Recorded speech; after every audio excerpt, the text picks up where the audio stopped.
Something to make you look around and say, hey, you know what? I live in a pretty great country. President Trump is calm, on point, on his game. And unlike the last guy, he is competent and coherent. Come on, man. We're not bending the knee anymore. We're here to take a stand for God and country. This is the Steve Gruber Show. Well, look at that. Launching another brand new day here on the Steve Gruber Show. Good to have you aboard. It is Free Speech, Free for All Friday, fighting for you from the heartland and the foxhole of freedom. Who do you want in your foxhole today? And remember, the Steve Gruber Show can often result in extended periods of American pride, optimism, and uncontrollable enthusiasm in this country's future. Kicking off the live broadcast and kicking ass every day. It's what we do here. Thank you for being here. Here are three big things you need to know this hour. Number one, big executive orders impacting your money and your retirement. It will open the $9 trillion retirement market to give people a host of new options. Number two, those pesky Canadian wildfires continue to roar across the Great White North, and millions of Americans are angry as hell. They're just mad as hell, demanding Canada stop the 16.5 million acres that are currently burning across the country. I'll ask the callers today, what exactly would you have them do? And number three, it's been a big week for the greatest scandal in American history. Revelations coming out now, and I just have to tell you this. From Project Veritas on their social media accounts today, saying a couple of things. They've got Bill Barr tied to Fannie Willis down there in Georgia with handwritten notes, text messages, and emails. He was working with her to go after Donald Trump. We have a whistleblower saying that this is on Project Veritas, this is the source. We have a whistleblower who says Bill Barr was working to get RICO, that's organized crime, charges against Donald Trump to prevent his political comeback. I told you from the beginning, two names I thought would pop up in all of this. Bill Barr was one, Merrick Garland is another. Those two attorney generals, they're neck deep in all of this. So revelations coming out of this spider web of deceit. It's engulfed the circle of co-conspirators around Barack Obama that now has two new names officially on the list. But first and foremost, it is Free Speech, Free for All Friday, powered by Patriot Mobile and the Common Sense Hotline. So if you sign up today, by the way, you'll get 100% U.S.-based service and a free month. By the way, switching is really easy. PatriotMobile.com, promo code is Gruber. The Patriot Mobile Common Sense Hotline is 877-310-9966. 877-310-9966. All right, let's get started. We're going to go to Idaho. We find Steve in Idaho today to start things off. Steve, welcome to it. What's on your mind? Well, good morning, Steve. How you doing? I'm doing great. Thank you for being here. Say, I just wanted to let folks know that finally what goes around comes around when it comes to these Democrats. Amen to that. And two things that I haven't seen on the list of people going to be interviewed. Susan Rice is one, and the lady who was Hillary Clinton's right-hand person in her tenure at the State Department. Both of those two are really cunning little runts. Aberdeen. Need to be. The one that just the one that just married is it Soros's daughter? Wiener's ex-wife. Right. Didn't she just marry one of the Soros? She just married Soros's kid. That goofy looking kid. Yeah. You got that. Hey, have a good day. All right, Steve-O. Thank you for that. All right. Ed is in Indiana, great state of Indiana. Ed, how are you? Good morning, Steve. One great philosopher said the problem is us, and we go on censorship. You know, did that Gaza raid there, we won't show the pictures of what really happened. If you had those pictures in half-second intervals and flip them together and put the actual unedited pictures out there, I believe the backing for this war it ended a long time ago. Yeah, I think that I don't back this war. I never have, and I'm not going to back it going forward. I hope that Donald Trump can put this all together on Monday with Putin. Look, Witkoff was over there for like 9 hours. Steve Witkoff, the envoy. That people have been saying, Witkoff is in over his head. Is he? He got the war in Rwanda and Congo to come to an end after 30 years. They stopped the war between Pakistan and India, the skirmishes between Cambodia and Thailand, and the list goes on. Witkoff doesn't seem to be over his head. He seems to be delivering results. Maybe, look, if you're transactional and you want results, I'm seeing it. Wouldn't you agree? Well, yeah. Well, the big thing is the Great New Deal, works on everything except hatred. And in Gaza and the war in Ukraine has been fueled by hatred. And that's right. Hatred is well, you're the exactly hardest right, thing Ed. to deal with. And thank you for the phone call. If we took the guns away from these folks and the grenades away from these folks, they'd beat each other to death with sticks and stones. That's a fact. All right, Yuma Abedin, that was her. I had the Abedin part right. I goes as Yuma. I couldn't think of her first name. And I don't know, she married the Soros kid, right? I'll have Ivy check on that. But she just married the Soros goofy-looking, geeky-looking kid, but he's worth billions of dollars. So naturally, the power circles all intermix that spider web of deceit in the swamp and the sewage. You got that right. All right, Chris from the great state of North Carolina. You're up next. Chris, what's on your mind? Yes, sir. I just wanted to say you're doing a great job, Steve. All right, appreciate that. Yeah, appreciate that. Yeah, and the second thing, they should listen to you anyway about the fires. You're an outdoorsman. We all know that to listen to your show. But what do you do with a Michigan graduate when he's knocking on your door? With a Michigan grad when they're knocking on your door? Tell him to get off your porch. Yeah, pay him for the pizza and tell him to get off your porch. Appreciate that. The Ohio State, baby. We hate the Ohio State. Ohio State, we don't want to go to the Ohio State. Bunch of hairless nuts. Anyhow, I appreciate you. Thank you very much. I do. Look, I lived in Columbus for a number of years. The good news about when I lived in Columbus working for WCMH NBC4, I was the investigative reporter down there many years, 25 years ago now or more. Michigan beat Ohio State all 4 years that I was there. God, it was wonderful. I would walk into the newsroom on a Monday morning after Ohio State was bragging all week about how they were going to beat Michigan, and I'd walk into that newsroom, it was like crickets. And they just look at me and kind of drop their chin a little bit. I love that. 877-310-9966 is the Patriot Mobile comment. It's not like, you know who's smiling right now? Brother Shane just heard that story. He goes, that's right.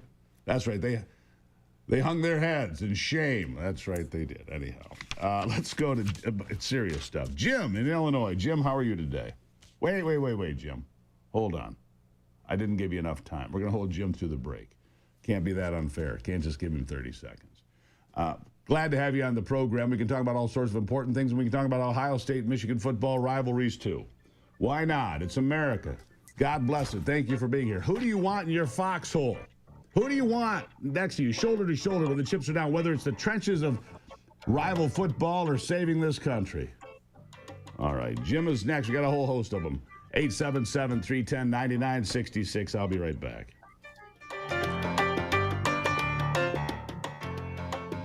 Hi, it's Steve.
All right, here we are back to it. On a free speech, free for all Friday. I want to share this with you because Donald Trump could be meeting with Vladimir Putin as early as Monday, now we're told, in Rome. It's not for sure. Details being worked out, could happen later in the week, and other places could have popped up. But right now, it seems it's possible to have this summit between Vladimir Putin and Donald Trump Monday in Rome. And here's what the president said about any specific, requirements of the meeting. He made these comments yesterday. Listen. Does Putin have to meet with Zelensky in order and before you and Putin have to meet? Or are you No. Are you So you're willing to? That's actually important because President Putin said this morning he was pretty dismissive of this idea of meeting with President Zelensky. President Putin was. I don't know. I didn't hear For you him. to meet with him, he doesn't have to agree to meet with Zelensky. Is that what you're saying? No, he doesn't. No.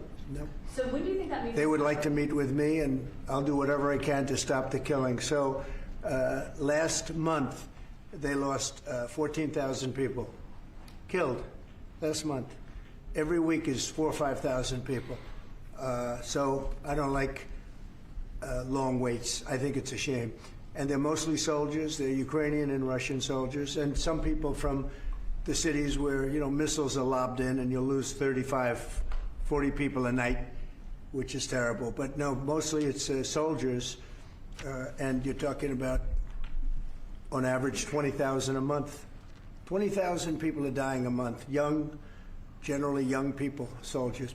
That's terrible. He's exactly right. So I wish him the best. Godspeed on that, Mr. President. All right, let's go to, now we'll give Jim in Illinois his fair time. Jim, welcome to the program. Well, thanks, Steve. How are you? Great. Love your show. My wife and I are big fans. Love your truth-telling, your just everything. So I had a quick question. All right. Well, one comment. I noticed you started to talk, it seems like in the last couple of times, my wife, we're big Convention of States fans, and you started getting them on, Mark Meckler, and my wife had put something on your thing, so I guess you do read your comments, so that's cool. Maybe. I don't know if it's a coincidence or not. And so that's a comment. The question I have is, this congressman from Florida, Corey Mills, have you heard about this whole scandal with him?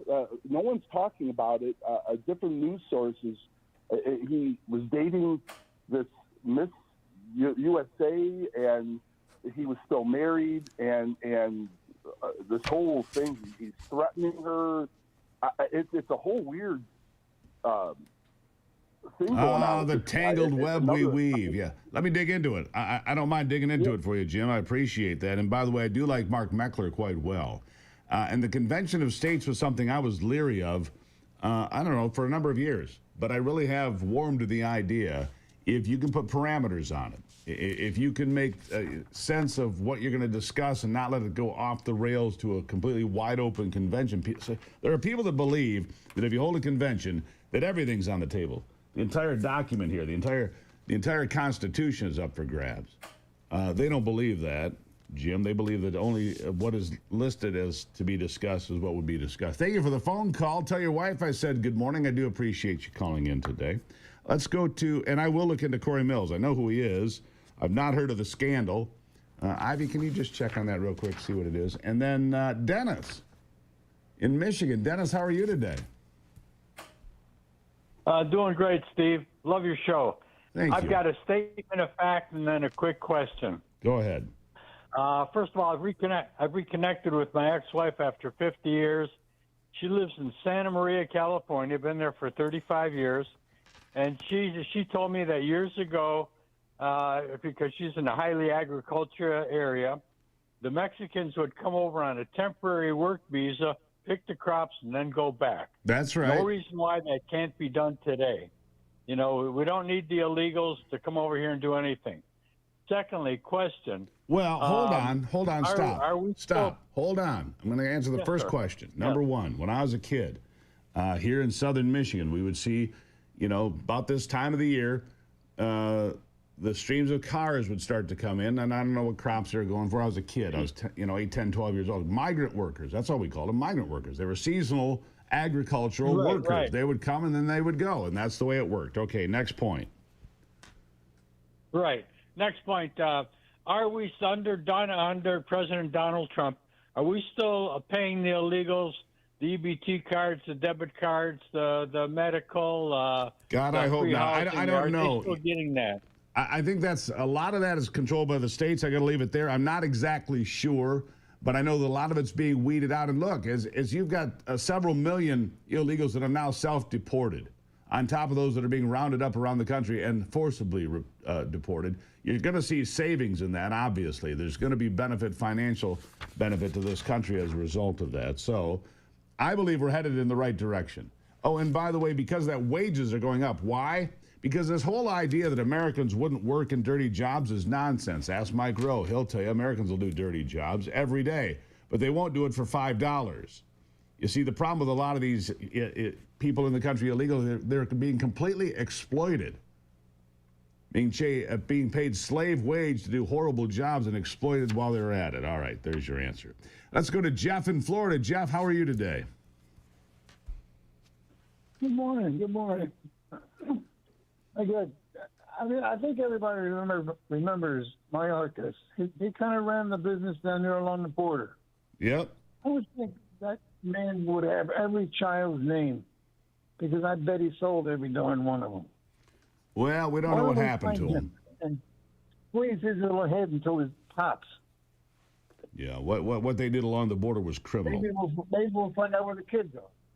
300,000 missing out. Now, they've found about 13,000 in the last month, apparently. They've recovered 13,000 at least, figured out where they are. I think we ought to dig up Mayorkas and he's a criminal, my friend. Greatly appreciate the phone call. Mayorkas is a criminal. He was a dishonest criminal who put children in danger every single day that border was open.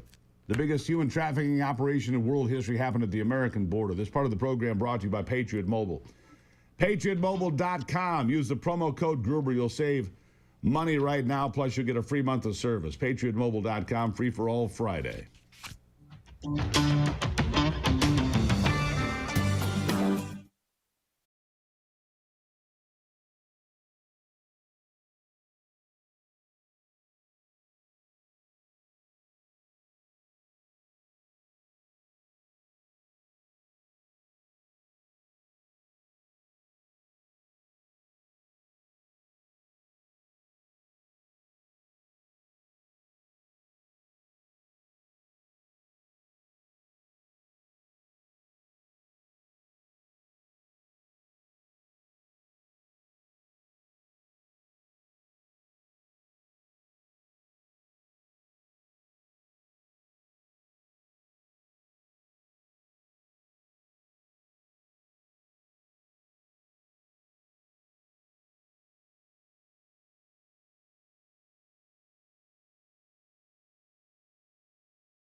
All right.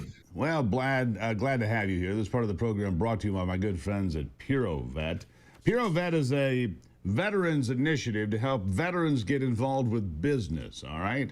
So PuroClean has this initiative called PuroVet. You can find if you're a veteran, you want a chance to open your own business, this is your chance. Go to purovet.com or give them a call at 855-PURO-VET. All right, back to the phone lines we go. Rich is in North Carolina. Rich, how are you today? Fantastic, Steve, and you? I'm lovely. Thank you so much for asking. What's on your mind, my friend?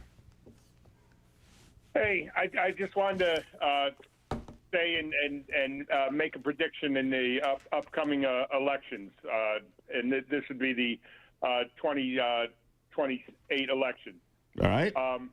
Now, back in 2020, when the election was stolen from Donald Trump, the night that they 9 states stopped counting all at the same time, miraculously, and then when they came back on, Donald Trump lead had diminished, and when it became apparent that they were going to steal it, I had made a couple posts on social media, and I said at that time, because Tulsi Gabbard had been on my radar for a while there.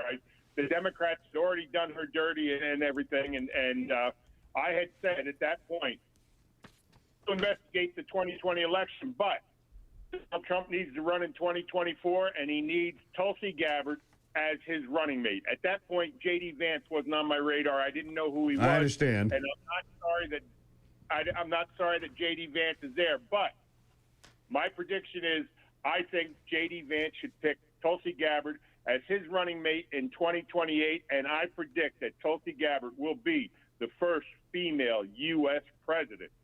All right. Big, bold prediction. We'll see what happens there. I can't say you're wrong.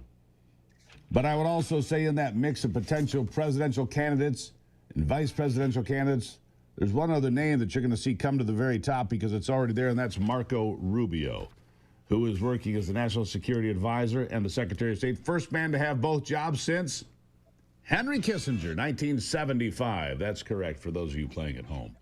We'll be back with Free for All Friday. The Common Sense Hotline, powered by Patriot Mobile, 877-310-9966. Your chance to be heard, 877-310-9966.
All right, free speech.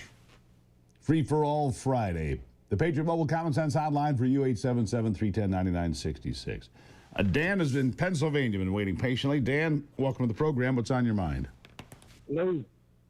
Yes, sir. I have a question and a comment. My question is, what happened to the $1 trillion that we lent to China after World War II? Uh-huh. And my comment is, we're heading for a civil war, no doubt. Well, I appreciate your call. I don't know if we're going to a civil war or not, but it feels like we're already halfway there, doesn't it? As far as the $1 trillion to China and the Marshall Plan and the billions and trillions we spent in Europe, it's gone like the money we sent to Ukraine or put on the tarmac in Tehran. Up in smoke. American taxpayer money just used to enrich politicians and lobbyists and people behind the scenes and people in foreign countries that enrich themselves. Look, Zelensky ain't going broke over this deal. That's for sure. Zelensky's not going to leave Ukraine broke. Rumor has it that people in his circle are buying nice property, and I mean nice property, in Miami and London and elsewhere. Shocked, aren't you? Yeah, just totally shocked. Jason from South Carolina, how are you, sir? Mr. Gruber, first and foremost, I want to say you are my favorite journalist in John Solomon. I mean, you guys are top shelf, first and foremost. Thank you. Call it like it is. Look, John is the real deal. Let me just say something about John Solomon. When it comes to actual reporters in the field, in the wild, he is a rare breed. He cares about the story. He cares about the craft. He is so well connected. John Solomon is almost in a league of his own. If you don't know it, check out justthenews.com. All right, I appreciate that comment, Jason. Go on. Oh, I do, Steve. Well, I wouldn't cut yourself short either. But, Steve, just a question. We'll have a lot, but you have limited time.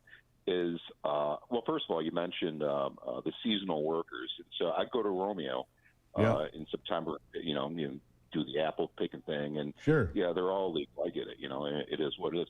But down here in South Carolina, there's a lot of hardworking conservative Americans, right? But you go to a restaurant, everyone's illegal. It's so obvious.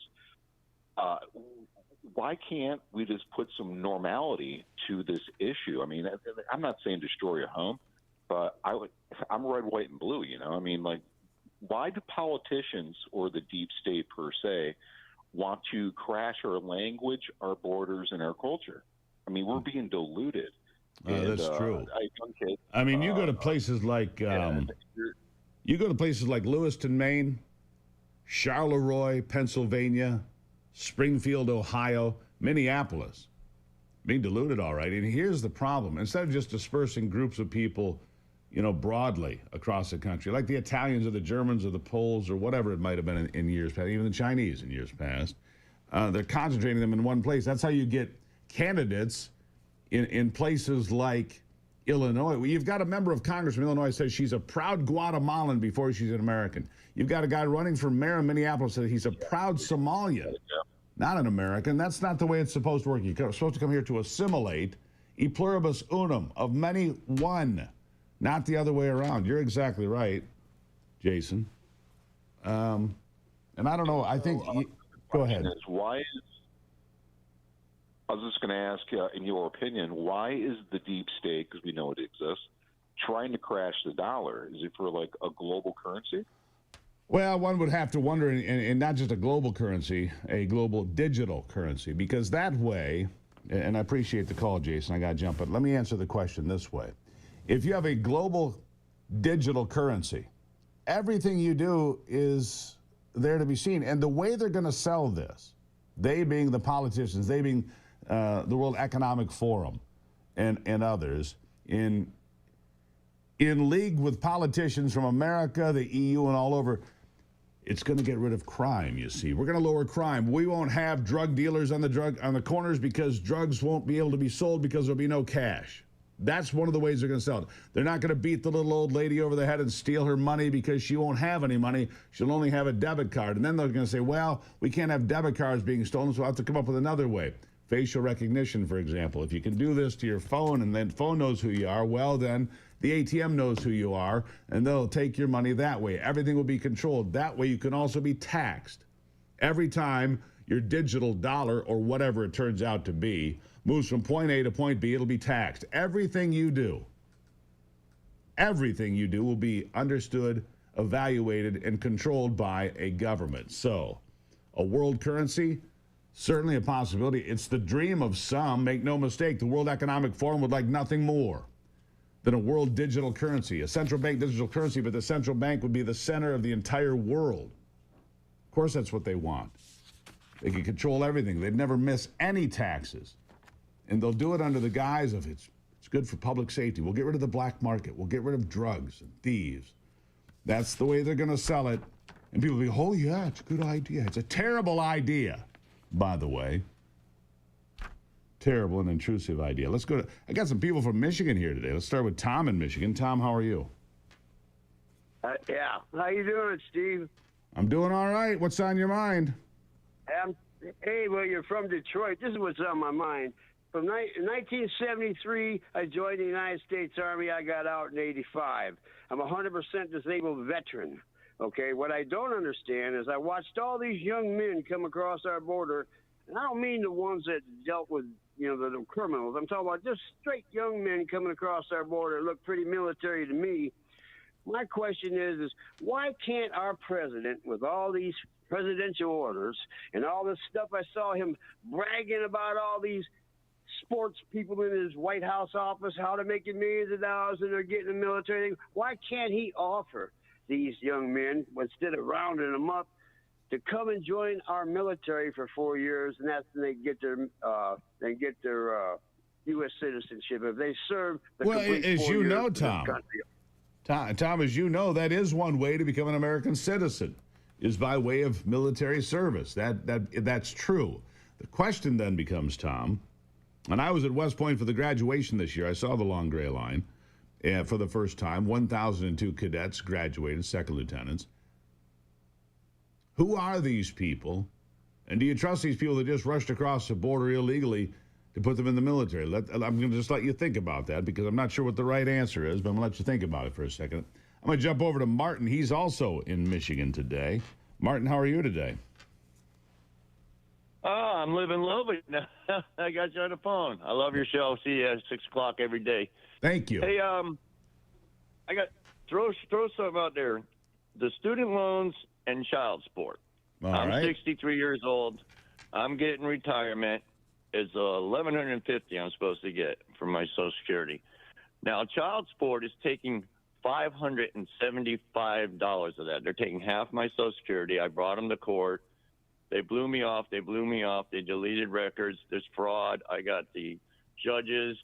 I had the assistant district attorney who issued the order originally. All right, real quick, get to it. We only got about 20 seconds here. What's your question? How is it legal for them to take half my Social Security on a dead mother's back child support? It should not be legal. Should not be legal at all, to be honest with you. But you've got this thing in Michigan called the fiend of the court. I mean the friend of the court. I call it the fiend of the court for good reason, Martin. You can figure it out. All right, we're going to take a lot more calls. I do have a guest for a moment here coming up, and then after that we will continue. This goes on for 3 big, beautiful hours. Free speech, free for all Friday. Follow us on YouTube. YouTube may be the best place to watch this program live every day. YouTube, check it out right now. While the elites built wealth in crypto.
Welcome back to the program. Glad to have you here for the conversation as we continue on now. My next guest, James Finch, cybersecurity expert. He works for Home Title Lock and is a former member of the FBI. James, welcome to the program. Steve, thanks for having me on today. I greatly appreciate it. Look, a lot of people dismiss this as being not a serious concern, and yet I had somebody on here just a few days ago. She had had her home stolen right out from under her. Loans were taken against her equity. The thieves were in full swing, and then she realized she had a Home Title Lock plan in place. They cleaned it up, so it does really happen. Tell the folks that just think this is nothing to be concerned with that it really can happen. Sure, it can happen. Most people don't realize, Steve, their home's title is a matter of public record. And the question I have for your viewers is, when was the last time you checked to determine whether your home's title is still in your name? Most people don't, but the bad guys do. And by forging your name, your signature on one simple document called a quitclaim deed, which is downloadable from the internet, by forging your name onto that document, filling out that document in its entirety, stamping it with a notary stamp that's easily acquired on the internet, and then paying the minimal filing fee with the county recorder's office, and filing that document. Once it's filed, the bad guy has transferred your home's title out of your name into his name or a name of his choosing, and you, for all practical purposes and intent, no longer own your home. And people say, well, how can that happen? But look, we're all interconnected these days, James. I mean, everything's connected. And yet some of this stuff's done the old-fashioned way. You sign a piece of paper, you go down to the courthouse, wherever your clerk is and whatnot, right? But how does the accessibility of public data sources like property records and personal information contribute to the ease that some of these, better versed criminals can get into your money? Well, Steve, unfortunately, the government, whether it's county, state, federal, they are the last ones to take advantage of technology.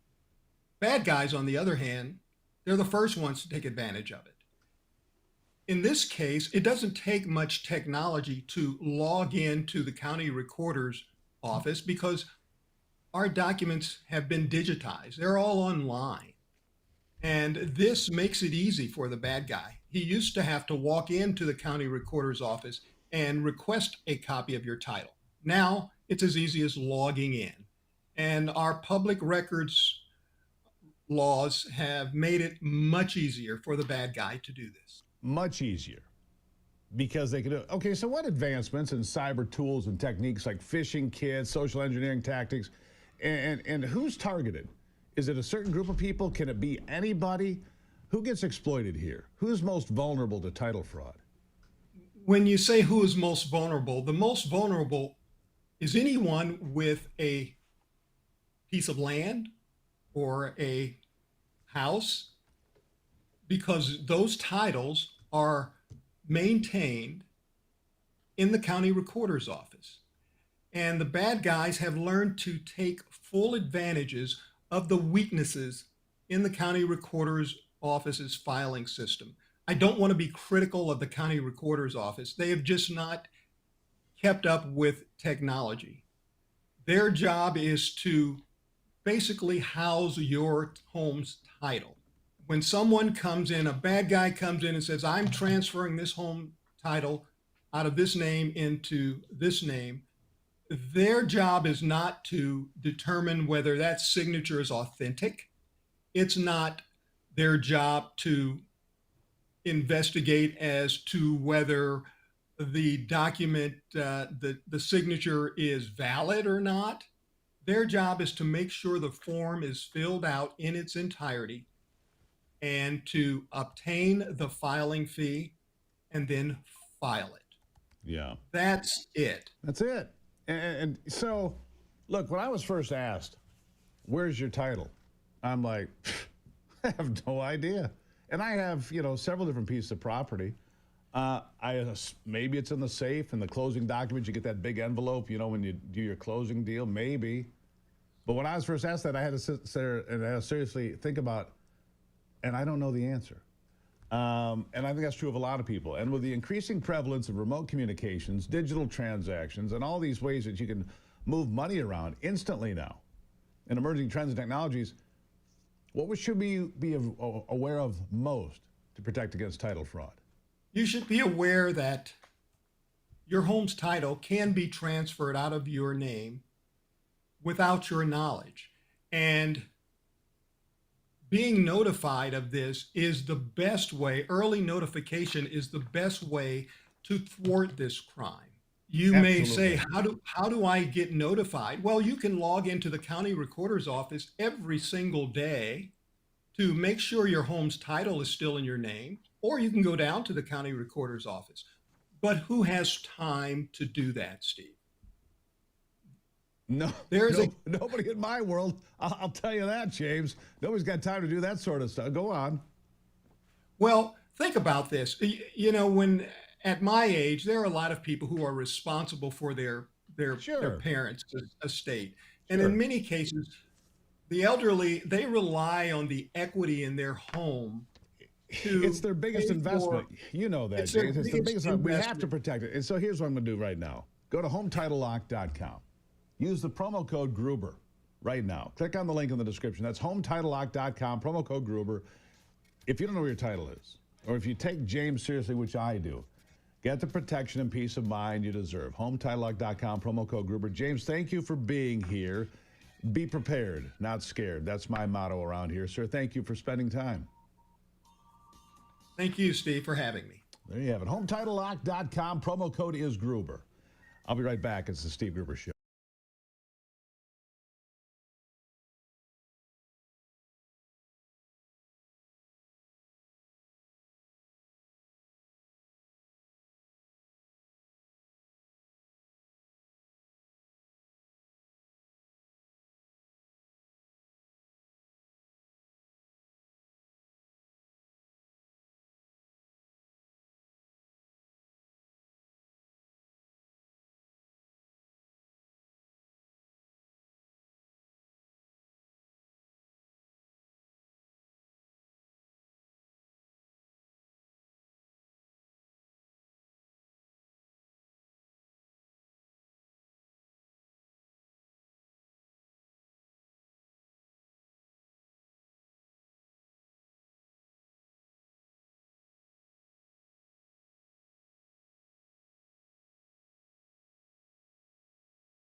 It's Friday. Thank God it's Friday. Nice to have you here. Feeling pretty good, by the way. Got the magic ring on, of course. Tells me my heartbeat, how much I slept, how stressed I am. Tells me everything. And if anything goes wrong, it just blows up and kills me. At least that's what Ivy said. You eat a Twinkie, you're dead. I said, okay, Ivy, I got it. Anyhow, let's go to Ed in Michigan on a free-for-all Friday. Ed, how are you? Good. How you doing? Lovely. What's on your mind? Listen, I have one statement and two questions. First statement is, if they want a civil war, there's a lot of us Vietnam veteran era people that still have a lot of fight left in us. I think that's true. All right. What are your questions? What's the chances of the Republicans actually becoming the governor of the state of Michigan? And two, my next question is, because I live in northern Michigan, I'm an outdoorsman and a hunter, and I watched the government decimate our woods here in Michigan just to spend the money that they need to spend to keep their finances up. Yeah, it's true. I mean, the fish and game departments all over this country are not doing a very good job. We're going to have a big fire in Michigan. Where do you live in northern Michigan? He's gone. All right, he's gone. All right. I would have asked him that. Anyhow, let's get to Kevin in California before we run out of time. Ed, thank you for the call. Kevin, welcome to it. What's on your mind? Hey, long time no talk. I was mean tweets, ketamine tweets back in the day. Here, I'm lighthearted on a Friday. Okay, a couple weeks ago, we got the WNBA saying, "Pay us what you owe us." Yep. Caitlin Clark goes down with an injury. Fever's viewership goes from 1.8 million to 800,000. 55% loss. She's getting beat the hell up, and Stephen A. Smith pipes up and says Trump should interject. Right? Nah, he has no place there. A little bit. Okay, what I'm getting at is this whole trans stuff that's been going on. Caitlin Clark, the WNBA are shooting themselves in the foot. So They are. badly, She's they the have best thing that's ever happened to flying him. up. I got to jump. I appreciate it, Kevin. Listen, I got a lot more folks. Penny, Alan, Carl, and you too still to come in the next hour. Watch it live on YouTube. That's one of the best places to catch this show every day if you're not able to catch it on TV.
Something to make you look around and say, hey, you know what? I live in a pretty great country. President Trump is calm, on point, on his game. And unlike the last guy, he is competent and coherent. Come on, man. We're not bending the knee anymore. We're here to take a stand for God and country. This is the Steve Gruber Show. All right, back to it on a Free Speech, Free for All Friday. God bless you for being here. Three big things you need to know this hour. Number one, the firestorm in Cincinnati continues after those people were beaten almost to death here, 6 people.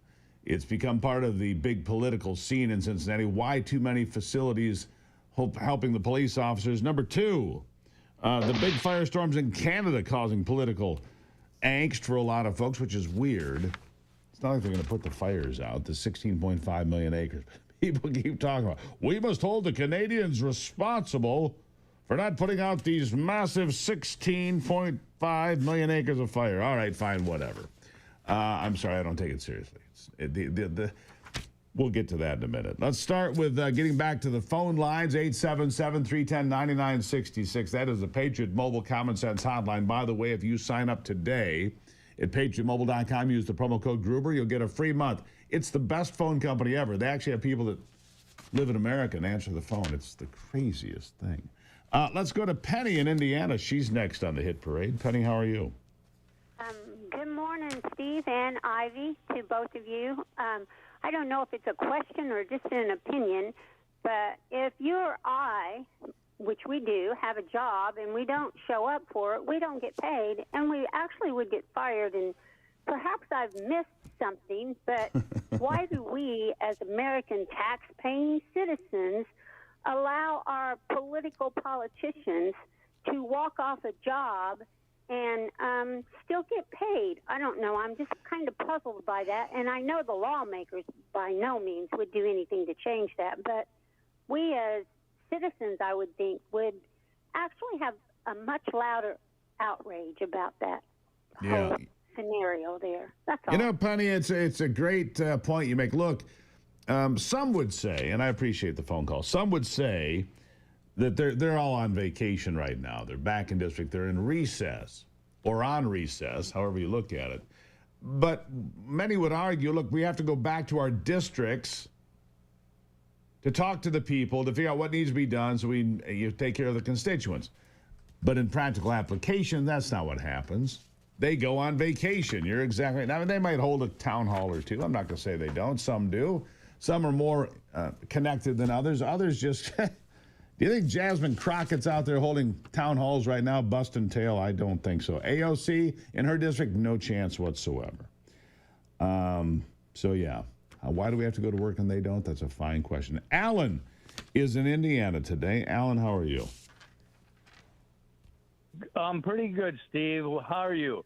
I'm doing great. I have a comment. I think people need to read a book that was written 21 years ago. It's called The Prophet of Doom, Islam's Terrorist Dogma in Muhammad's Own Words. It is an excellent book, and it really tells the fight we have against Islam in this world and in this nation, and against the morals of Christianity and everything else. They are of the devil. Let me ask you this, Alan.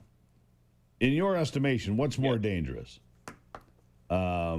Islamic terrorism, radical Islam, Islamification, as some people would call it, or the Chinese Communist Party? What do you think is a bigger threat to America? I think they're both threats to America for different reasons. Sharia law, I think, is a threat to America. And communism is a threat to America. Which is worse? Well, in the long run, Islam will be, because it talks about that in the Bible. It just does. They are the evil in the world. All right. So I appreciate that. Because they're godless. Right. All right. So what's more dangerous? I think the CCP is more dangerous overall long run. But I hope I don't live long enough to find out. I'll be honest with you on that. Carl is in Wisconsin over there, cheesehead that he is. Carl, how are you? Yes, sir. Good. Sir, my concern is all the farmland that's been bought up by the Communist Chinese Party. Yep. all the experts say that they're spying. Well, that's kind of a no-brainer. All farms, no matter who owns them, has access to ammonium nitrate. That's correct. And that is a huge problem. And what does ammonium nitrate do for those of you that don't know? It makes bombs like the one that went off in Oklahoma City, 1995, the 19th of April. Correct?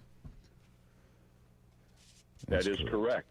Yeah, they've got access to it. And the most recent one was out there at the fertility clinic in California. Oh, yeah, I forgot about that. You're exactly right. And it doesn't take very much. And it doesn't take much skill either. That's the point. The skill level is very basic. Carl, that's a good point you make. 500,000 acres the Chinese own of farmland in America.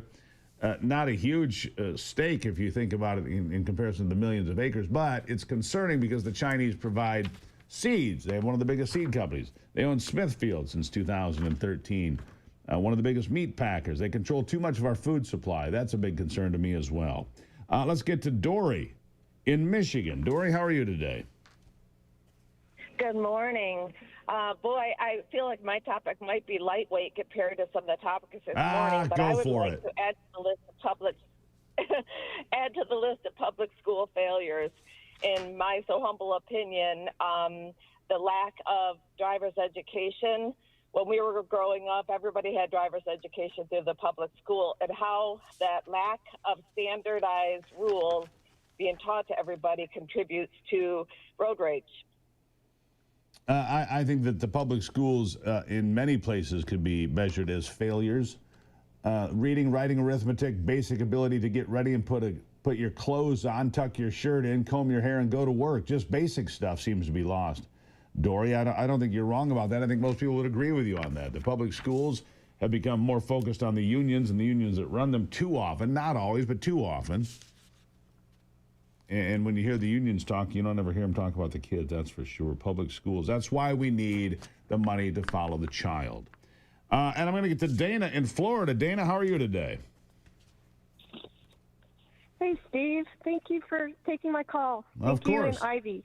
Yeah, she's lovely. She's right over here. What's on your mind? Yeah, behind every great man is a strong woman, right? Well, behind every great woman, there could be me. Yeah, okay. So, you know how Laura Loomer's been coming out and blowing the whistle on Trump's picks, his endorsements? Oh, yeah. Sure. Well, that's a big concern. I'm glad she's doing that. But there's a litmus test that I have, and Trump endorsed Byron Donalds for governor. Yep. And worried about him because he actually came out publicly and said that Biden's presidency was legitimate, and also that J6ers got what they deserved. Well, we'll have to keep an eye on Byron. He used to be on this program a lot. Then he got real famous. He doesn't come back nearly as much. Dana, thank you for the phone call. We wish you the best in Florida in all of this. DeSantis is pretty good. I'll be right back.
All right. You know, they got, it's funny how this works. This happened in Ontario, Canada. It happened in the northeastern United States. They get rid of all the coal-fired power plants in the name of social justice or something stupid. And then they wonder why their energy bills, their electricity bills go through the roof. The highest utility rates in America for electricity are in the Northeast. Connecticut, Massachusetts, Rhode Island, all up through there. Because they got rid of all their coal-fired power plants. Now, by the way, with all this AI and all of this Bitcoin and these sorts of things, the amount of energy it takes to mine all of that is mind-blowing. It's not going to be powered by windmills, boys and girls. Larry Behrens is the communications director at Power of the Future, a national nonprofit that advocates for American energy jobs. Larry, thank you for being here. Morning, Steve. Thanks for having me. You know, it's funny. It's Donald Trump's fault. Of course it is. Everything's Donald Trump's fault. This is not Donald Trump's fault. This is the fault of the tree huggers and the bunny lovers and the idiots who said, we must get rid of coal because it's destroying the planet. Yeah, it's not destroying the planet. Energy is good for people. Energy lifts people out of poverty. Energy creates the opportunity to live a good life and to have running water and light bulbs. These people are fools. They did it to themselves. Where am I wrong? You're absolutely right. It was less than 2 weeks ago that the United States set a record for highest energy demand ever. The most energy we've ever needed, we used to get through a heat wave less than 2 weeks ago. And what were the power sources getting the job done during that time? It was natural gas, it was coal, and it was nuclear. Wind and solar weren't making the grade. This was after the billions of dollars Elizabeth Warren and everyone else who's crying about energy prices spent on all of these Chinese-made energy sources. And so for them to come now and send a letter to the Trump administration, which is what they did, whining about electric prices, is absolutely laughable. It's like the arsonist whining about the heat. They are responsible for these prices. They're going to try to blame President Trump for it. The American people shouldn't fall for it. We shouldn't fall for it. Here's the thing. We need modular nuclear. We need that everywhere that it's possible and can be used. These big nuclear power plants are outdated. They're not going to be around anymore. In fact, I predict the future this way. I think somehow we're going to have a little tiny nuclear reactor that's encased in whatever it's encased in that'll power a house like mine. It'll power a house like yours. That's going to be the future. But also between here, they're natural gas, like we're going to be shipping to Europe because we finally made a deal on LNG. Good job, Donald Trump. Creating energy efficiency and independence for this nation. And there's nothing wrong with coal. I'm sick and tired of coal being attacked for this and that. Coal hasn't hurt anybody as far, I mean, the coal miners didn't do so well. We fixed that problem. But coal itself is a great energy source. It's energy dense. Stop picking on coal. That's my mantra for the day. What are your thoughts? Well, absolutely. Yeah, absolutely. Coal has brought energy for many generations to the United States, and some would argue, because it's true, that it has brought the standard of living that we have now in the United States. And yes, we can do it better than anyone else on the planet. And so when leftists whine about coal, ask them why they're perfectly happy with all the coal-fired power plants in China to make their solar panels and windmills. But it is a new day in America. And you talk about the future, and you're absolutely right. It could be modular reactors, but the point is now we have an open road to the future where the market and the people get to decide what will be the future for energy generation. We're not going to have Washington decide that it has to be these unreliable things that don't work when the sun goes down or the wind doesn't blow. It's going to be energy that works for us and that is affordable, but we're going to need it. The demand is already spiking right now, and when we talk about electricity need in the United States, we're talking about a family that's already maxed out their budget and then signing up for a $100,000 car payment. That's how much energy we're going to need, and you're exactly right. The states that have the highest energy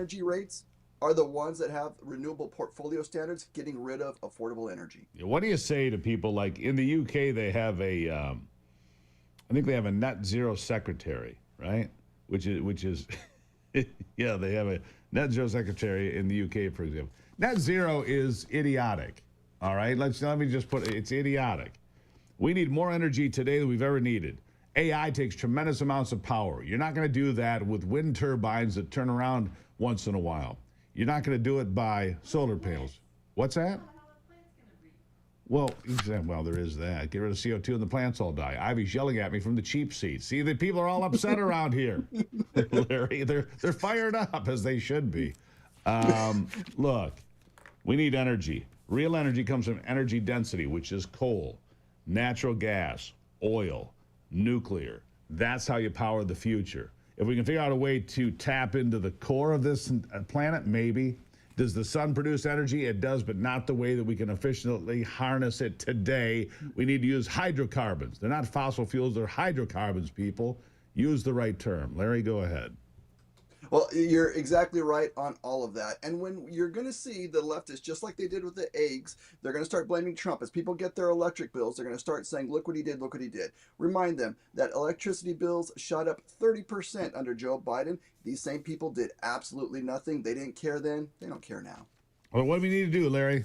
What do we need to do from this day forward? We absolutely need to supercharge, and no pun intended, all of our electricity sources. We are going to need more energy than we've ever needed before. We're going to need it for not only our comfort, but for our national defense. We're going to need it for our industries. And so we should not be turning down any potential source of energy. Coal, natural gas, oil, anywhere. We need to build it. We need to build it now. Yeah. All right, greatly appreciate it, Larry. Always appreciate you being here. We need energy, folks, to make the world go round. It improves the standard of living here and around the world. Larry, thank you for being here. Great to talk with you, Steve. He's exactly right, by the way. He's exactly right. All right, you want to lose weight? Here's the way you do it. You get with my friends at My Pure Health. They've got a program that'll help your metabolism. They will figure out what's going on in your body. Not a one-size-fits-all. It's a scientific approach to you, a custom fit. You can turn on your metabolism, get it going right forever. They uncover the real reasons your body holds on to fat, hormones, inflation, inflammation, that is, and more. No exercise needed, just real food, real results, and weekly one-on-one coaching to keep you on track. And with breakthrough tech, you can have reactivation of your stem cells as a bonus. Find out more today. Go to GruberHealth.com. I did it in 2018. I'm so glad I did. Get started today at GruberHealth.com. Summer ready from anywhere in America. GruberHealth.com. Real results, real food, real simple. GruberHealth.com. I'll be right back.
Oh, yeah, okay.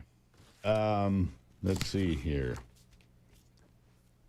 Diva Crockett. Diva Crockett. That's how the headline reads. I enjoy this one. It's about my hero, Jasmine Crockett. I know she's your hero, too, on a Friday. Jasmine Crockett. She's just such an inspiration to the boys and girls. You know, her whole act is a shtick. She's well-educated, comes from she's not even from Texas. I think she's from Maryland. This whole, ghetto thing it's a stick. It's an act. It's not even real. It's how she gets attention. It's a strange thing anyhow. Apparently she treats her staff worse than she treats Donald Trump in speeches. That's what it says here. Toxic environment, they say. Several congressional aides who worked for Crockett told the New York Post that the 44-year-old firebrand is rude, rarely present in her Washington office, usually at home in her fancy luxury apartment, tells her staff to take care of everything. She's never in the office, very disengaged, freaks out at the most random things. It's widely known that she mistreats her staff, they say, focused almost exclusively on just being an influencer, doesn't care about Congress. I'm shocked. You mean she's in it for herself? I couldn't figure that based on the way she behaves. She's in it for herself. I for one, I'm stunned. This part of the program brought to you by the wellness company Yeah, the wellness company. 60 million Americans have parasites. Are you one of them? They will secretly invade your body. They'll wreak havoc on your gut, energy level, even your brain. And the mainstream medical system, they don't want you thinking about this because one great cleanse can change your life. The wellness company has a solution for you. Ivermectin and mebendazole. FDA-approved parasite solutions now combined in one cleanse. Just fill out a brief medical intake form to get your 3-month supply. Lots of parasite cleanses are all over social media, but not the gold standard. Maha is officially here. The wellness company making hard-to-get medications digitally accessible so you can live your very best life. Oh, and by the way, they have these great things, too. These are awesome. The medical emergency kits. This is the original medical emergency kit. It's got antibiotics, antiparasitics, antivirals. These are great. TWC.health/Gruber. TWC.health/Gruber. Right now, by the way, the Parasite Cleanse, you'll get $60 off and free shipping. TWC.health/Gruber. We'll be right back. God bless America.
Well, a lot going on. You know, I've got to get my next guest to weigh in on this because I was talking with our ambassador to Canada yesterday. I had a fairly long phone call. Pete Hoekstra, right? Former member of Congress, former RNC chair in Michigan, who was, you know, the RNC chair when Michigan came back into Trump's column, had a pretty good go. He became the ambassador to Canada, very well qualified. And we were talking about the fires, and I want to bring in Congressman Tim Walberg. Congressman, thank you for being here. Obviously, you know Pete pretty well. He's been around. He was in, you know, the congressional group for a long time. All of these people in Michigan are sending nasty letters to Canada and yelling about stopping the wildfires. And I'm like, I know a lot about wildfires. I'm like, guys, it's 16.5 million acres. You don't just go up there and put the fire out. And much of these fires are in places like northern Manitoba. There are no roads. There are no airports. There's no way to get the equipment in there. It's a wildfire. Pete had the same idea. He's like, what am I supposed to do, go yell at the prime minister? He thought it was kind of odd that Republicans and Democrats alike are yelling. I get it. The smoke's terrible. People don't like it. But I don't think there's actually a practical solution for it. And yelling at these folks, I don't think is very productive. I don't know what your take on is it. You and I have never talked about it. What are your thoughts? Well, good morning. Good to be with you. And we're used to clean air generally here in Michigan. We are. Here in Michigan, what it is. And if it had not been 3 years straight running with our summers disrupted by smoke from Canada, we wouldn't be hollering about it.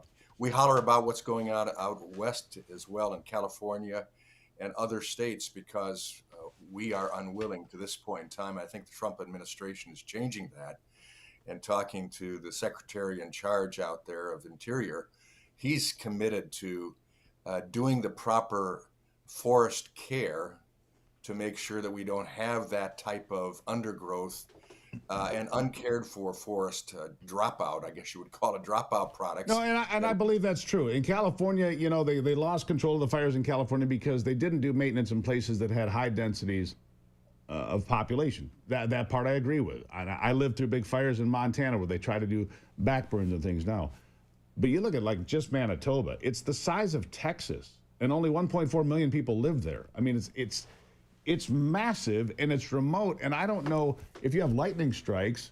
I don't think there's enough, airplanes and smoke jumpers to do much about it. And you're right. We've had 3 bad years in a row. I agree with that. In fact, 3 years ago was the worst of all. Far worse than this year, actually. But what's the practical solution? Well, I think the practical solution is keeping the heat on, so to speak, so the heat will go off. Like I said, if we are attacking our own inefficiencies and worthless efforts or lack of efforts in our own states that are causing that same type of burn problem, then I think we have a right, those of us who live on the Canadian border, and have suffered through 3 years. It wasn't happening before significantly. This has been an uptick. And I think it goes to an administration, that's a socialist administration as well, certainly hurt by Trudeau, that isn't taking care of the resources in appropriate ways. And it's not only impacting Canada now, it's impacting us. And I think it's time for them to hear from their nearest neighbor, a friend. I still think of us as a friend of Canada. And while we have a spat going on about tariffs, and I think rightly so, at this point in time, they need to hear that we're not willing to just sit idly by and not cause some commotion about an impact on our citizens' health, and I think also enjoyment of what ought to be, in this case, a Great Lakes state that can enjoy its summer experience and not have our health and enjoyment attacked. And we'll see what happens there. Our ambassador to Canada says there's nothing you can do about it. Not much, anyhow. He's not dismissing it. He understands it. But Pete's like, it's 16.5 million acres on fire. Not much you can do about it. Anyhow. Keep the heat on Pete. Pete's an aggressive guy. He knows how to do it. I don't discount him at all. But I'm certainly representing my constituents, and I think the other members of our delegation are representing theirs as well. All right, fair enough. Let's move on to the Education Workforce Committee. You are the chair.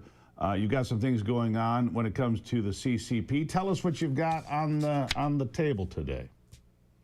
Well, a number of things, and not only CCP, but Randy Weingarten and AFT, American Federation of Teachers. But CCP, we are continuing to push back on CCP involvement in our colleges and our universities, making sure that we aren't giving special breaks to Chinese nationals coming over to our educational institutions, but also making sure that they're not taking away from our institutions information that will be used wholly by the CCP in continued competitive relationship as an enemy country against the United States.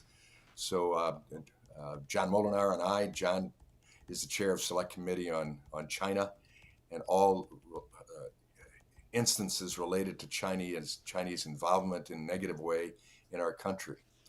On the other side of the ledger, I mentioned Randy Weingarten, and right. We are pushing back. And we're asking in a letter that I just recently led to the American Federation of Teachers, questioning why this lady who heads probably arguably the most important union, education union, and I say that tongue in cheek about education because I don't think Randy Weingarten is involved in really caring about education. But she makes 6 times that of what a classroom teacher would make. She's also been found to have significant hundreds of thousands of dollars that have been put into special perks for her, trips, limousine services, etc. The second command over there, likewise. Randy Weingarten makes more than the president of the United States. Isn't that remarkable? It's unbelievable. And it's unbelievable that teachers put up with that. Teachers who are hardworking in our classrooms, putting up with all sorts of challenges that we put in their way, extra burdens that we put on regulatory issues. And my committee is attempting to do away with that type of burden. And yet here is the head of the largest teachers union in the United States, supposedly speaking for teachers and education priorities, and yet doing none of that, feathering her purse and the purse of her leadership team because they can do it. And we're calling attention to it because we think that teachers deserve more respect, more true representation, and ultimately an opportunity to do what they've been trained to do, and that's teach in the classroom. We want to see that enhanced when you think of how many of our students are not prepared for life itself. Not Kids at all. They can't read when they come out of 4th grade, so then they can't read when they come out of high school. That's They right. can't enough to get into the military, and they can't read to fill out an application for work. That has to change if our country is to survive and prosper. I agree with you on that. So keep after her. I mean, she's such a piece of work anyway, but we'll just keep it clean. It's a family program. Congressman Tim Walberg, always appreciate you being here. We'll check in with you. Enjoy another beautiful Michigan day. Have a pure Michigan weekend, and don't breathe too much smoke. There you go. All right, Congressman, thank you very much. We'll take a break. It's the Steve Gruber Show on a Free Speech, Free for All Friday. You can always check in anytime on Fridays, 877-310-9966. 877-310-9966. I'll be right back.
is on hold.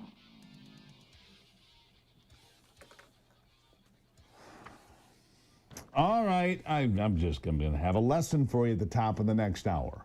All right, I'm getting so frustrated with this. We're going to have a conversation, you and I, an important one.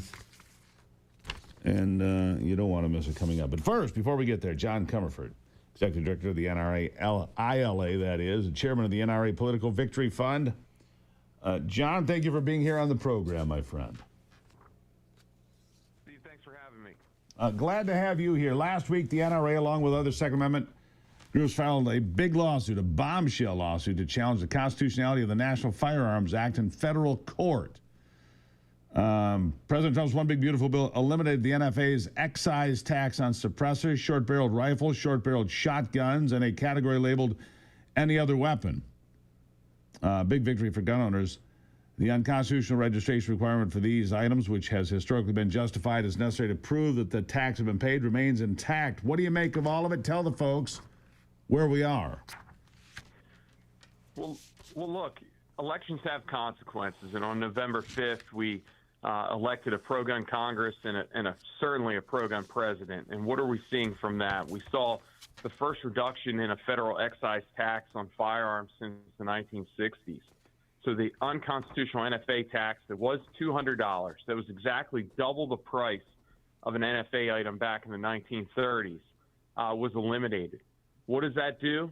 It opens the door for us to challenge the validity of the entire NFA related to suppressors, short-barreled firearms, and any other weapons in court. Because So Congress hold on. has the So power why to did we tax, have and these? they have the power to enforce the tax. What was the alleged justification for these taxes in the first place? And $200 in what was it, 1933, whatever year it was, about right. That was a lot of money in 1933. It was a lot of money, and for some people today, that's a lot of money, right? At the time, congressional intent was to pass gun control.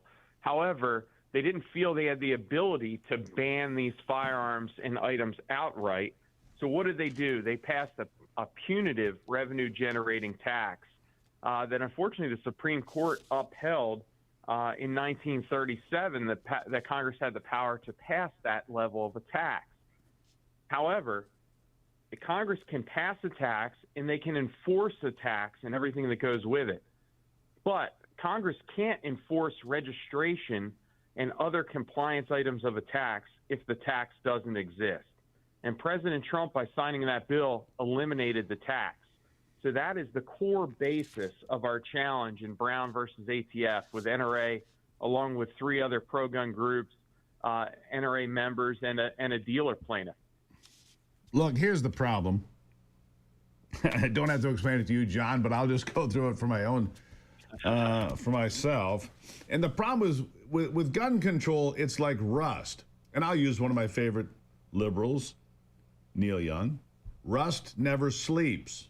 And he is a raging leftist anti-gun guy, but rust never sleeps. And that's the same way the anti-gun lobby is.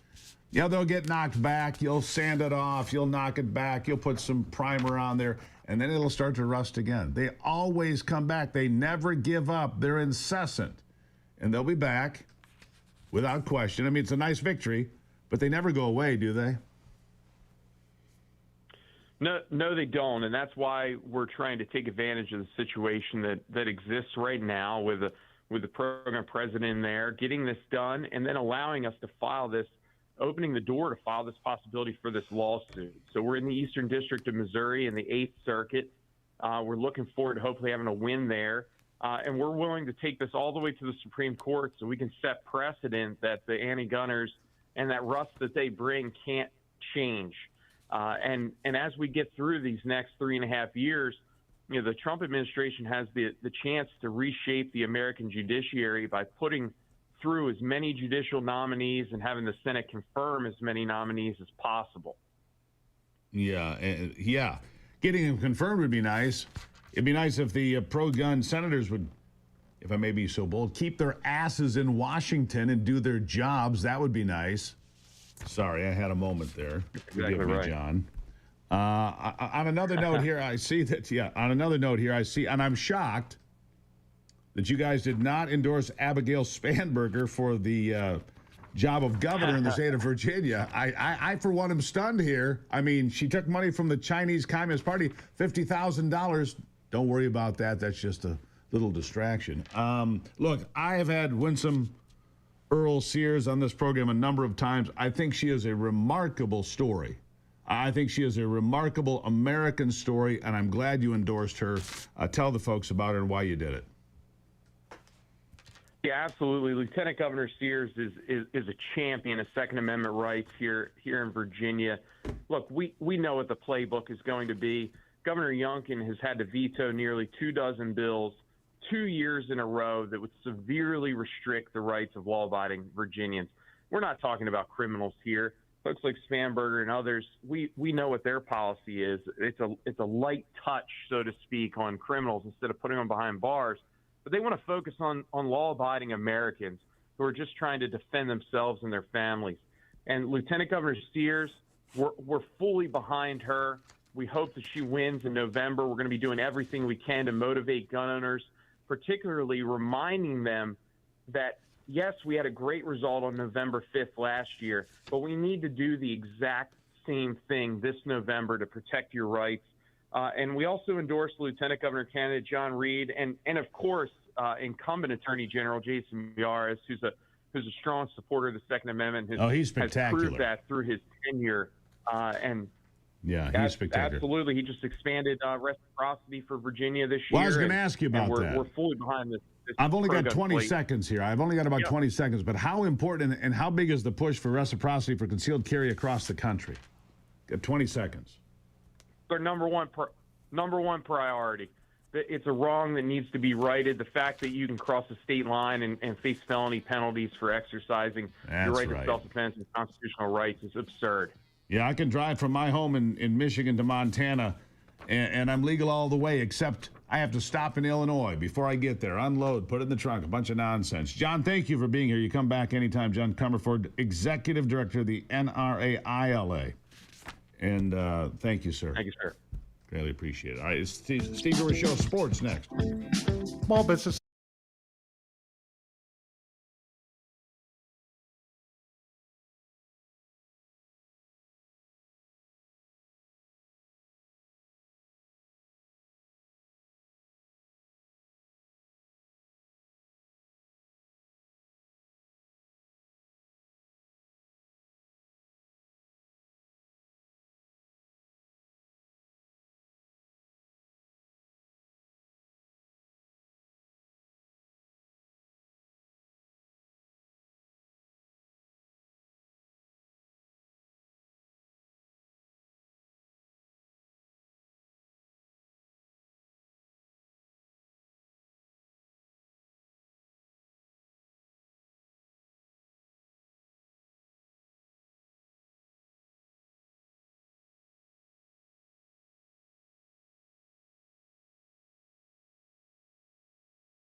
only because she said she was gone too.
With a look at sports, I'm Brock Palmbush. Week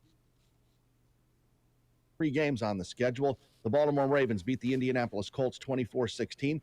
The world champion Philadelphia Eagles beat the Cincinnati Bengals 34-27. And the Las Vegas Raiders and Seattle Seahawks played to a 23-all tie. 4 games in Major League Baseball last night. The Athletics shut out Washington 6-0. Seattle beat the Chicago White Sox 4-3 in 11 innings.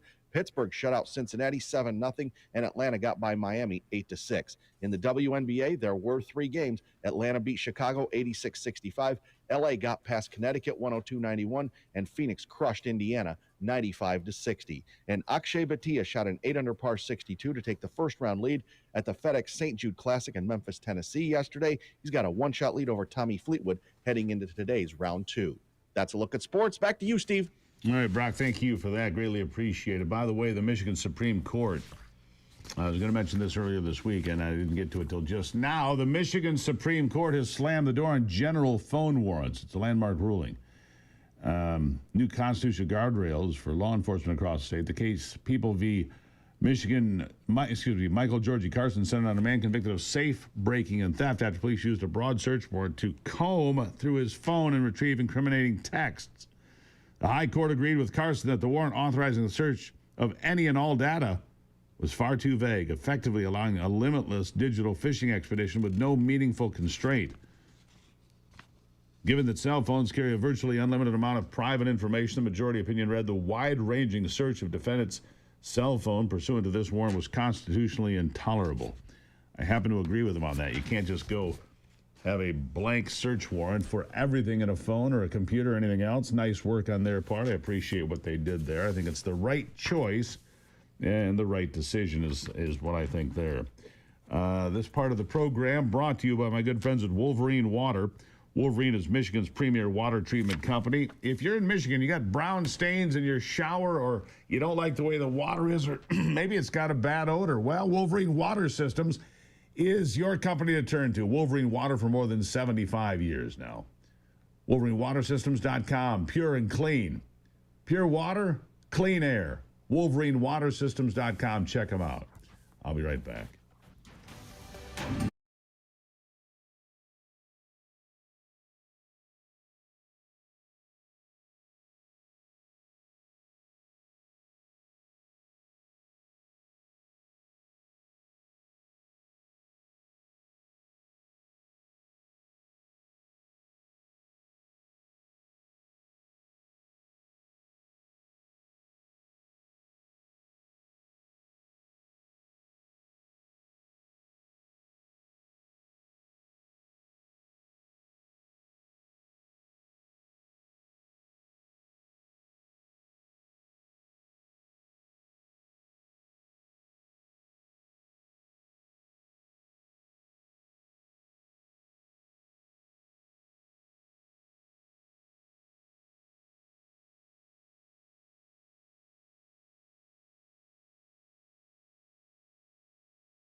something to make you look around and say, hey, you know what? I live in a pretty great country. President Trump is calm, on point, on his game. And unlike the last guy, he is competent and coherent. Come on, man. We're not bending the knee anymore. We're here to take a stand for God and country. This is the Steve Gruber Show. All right, welcome back to it on a Free Speech, Free for All Friday. If you want to join the conversation, it's powered by Patriot Mobile, 877-310-9966. 877-310-9966. The three big things are all going to be the same this hour, so just crack those whips, Brock. 1, 2, 3. Again. And we'll teach those whips. All right, here's the deal. I've been listening to people talk about this and seeing posts on social media and so forth, and I just can't let this go because it's just so silly. Make the Canadians put out the fires. Guys, you need to start by looking at a map of Canada that you're probably not familiar with. And look at two provinces primarily, Saskatchewan and Manitoba, two of the prairie provinces.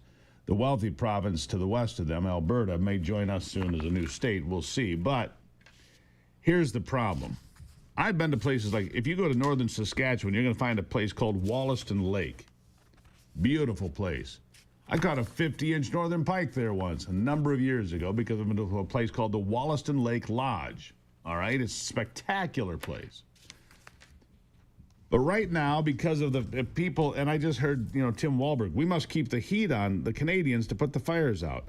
I saw Eric Nesbitt running for governor in Michigan. We cannot allow them to let those fires burn until winter. Well, that's what's going to happen. Because that's what puts out wildfires oftentimes, not just in Canada, but in America too. Snow puts out wildfires. In 1988, when I was living and working in Bozeman, Montana, and on the radio and television there, I covered the fires of Yellowstone. 1.1 million acres burned in the park that year. It was remarkable and almost unstoppable. And everything we had in America was thrown at that fire, which is remarkably small compared to what's happening in Canada. So I've got these maps that I just printed out just for my own clarification. So if you go to northern Saskatchewan and northern Manitoba, which is where the majority of these fires are burning in Canada right now, 16.5 million acres on fire. Almost all of the fires are out of control. Almost all of them are out of control. Okay? There's this band, and it runs basically from Winnipeg in the south all the way north, but the majority of the big fires are in northern Manitoba, northern Saskatchewan. You know what they don't have up there? Roads. There's nothing up there. It's like northern Maine. There's nothing there. No roads, no airports, very little. You fly in by float plane to places like Wollaston Lake Lodge. That's how you get there, float planes, right? Big beavers. So the idea that you would have the manpower or the ability, there's no way to access this part of the world. It's incredibly remote. The fishing's great. The hunting's great. There aren't any people there. I loved it for those reasons, by the way. If you want to be away from people, this is the place to be. But the idea that somehow you must tell the Canadians to put out the fires, how exactly, for the people that are saying that, send me an email. Send me a text message. I don't care how you do it. Send me a smoke signal. That's cute. How exactly would you put the fires out? I want a step-by-step plan of how you would propose that they put out fires. Here's, on the map that I'm looking at, there are at least 40 fires in Alberta and Saskatchewan today, and a few over in Calgary, and a few in Ontario. But more than 40 that are bigger than 1,000 hectares, which is bigger, which is 2,200 acres, 2.2 acres per hectare, so more than 1,000. They're big fires. There's more than 40 of them, maybe 50 of them, completely out of control. We couldn't stop wildfires in California with all the resources we have and all the equipment we have. Thank you, Jeff, by the way. Jeff says cloud seeding. Yeah. Replace fire with with flooding. Maybe. But if you look at the maps of these of northern Canada, it's not just the fact that there's no roads, it's all lakes and rivers and muskeg. You can't get there from here. Float plane only. And so for people to sit here and demand, we demand that Canada put out these fires. We cannot let them burn until winter. Guess what? They're going to burn until winter. And I get it. You're pandering. Politicians are pandering to their base. Well, we're doing everything we can. We're sending very terse letters to the Canadian Prime Minister. We're demanding action. That's cute. Yeah, it's been 3 years in a row. You know what? It might be 4 or 5. Because they've had some very dry years up in Canada. Guess what? It happens. Climate change. Of course, it's climate change, isn't everything? Everything's climate change. No, it's just a dry spell. Droughts happen, even in Canada. You have droughts. And when you have droughts, what do? You get dry timber. When you get dry timber and you do have a storm, then what? You get lightning strikes. Lightning strikes do what? They cause fire. Fire causes what? More fire. Then you get wind. And you get wildfires, 50 of them or more, whatever. I can't even say, but the map is just blotted. And this is the official Canadian, what is this? It's the official Canadian map of what's going on. 4,206 fires year to date. Yeah. 16.5 million acres on fire, according to... And it's also in the Northwest Territories. 112 fires in the Northwest Territories. 96 fires in the Yukon. By far, Manitoba has the most at 159 fires. Saskatchewan has 67, so on and so forth. Alberta has 61. Yeah, Manitoba's on fire. And that's why we're getting the smoke, because Manitoba and the way the wind moves, geographically speaking, not too far from us. But the idea that somehow you demand that they put the fires out, it's just asinine. Stop it. It proves you don't know anything about what you're talking about. Yeah, you can yell at them and say, well, you let the fires burn. Yeah. Tell people that in Pacific Palisades. Why didn't you put those fires out? 18,000 buildings burned, and we had every possible piece of equipment. Jeff says, drop a Moab. Drop it, suck the oxygen. Jeff. A little early to be into the bourbon like that. I'll just say that. All right? Obviously, he's sauced up already. This part of the program, or maybe he's into 1775 coffee like I am. If you want great coffee, 1775 coffee is the coffee that you want. 1775coffee.com. You'll be really pleased that you got it. I am. It's great coffee. It's coffee that stands for something. It means something, and I love coffee. I'm kind of a coffee snob. Yeah, single batch. Sustainable from Bolivia. It's great coffee. 1775coffee.com. Use the promo code Gruber. You're going to save a pile of money. They got some bundles of great stuff for you, too. You can get $200 worth of stuff for $99 while supplies last. Yeah, the taste of freedom is 1775 coffee. Jeff, I think, has a little bourbon in his coffee, but hey, who am I to judge? It's Friday. I'll be back.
All right, my next guess as we expand on the whole the world is on fire, I demand you put it out theme for the day. My next guest says, hey, he's got an idea, and after all, he is the smartest, best-looking, most accomplished attorney in the world history of attorneys, Steve Doolin. Look, everybody, it's Doolin. Hey, Doolin. Hey, Gruber, thanks for reducing that graft payment for all these compliments. Yeah, well, you know. So here it is, and you mentioned this. This is how fast I work. Here's article number 1. He just mentioned this about 90 seconds ago. ISIS encouraging followers to set wildfires in forest fields of the United States and Europe. That's an article from Fox, 2019, November. Is it wildfire terrorism? What extremists say about arson ambition, September 18, 2020. I'm not familiar with that website. There it is. From the Washington Examiner, November of 2019. ISIS encouraging followers to light forest fires in the United States and North America. And here's the last one from 2012. Doolin, you're a genius.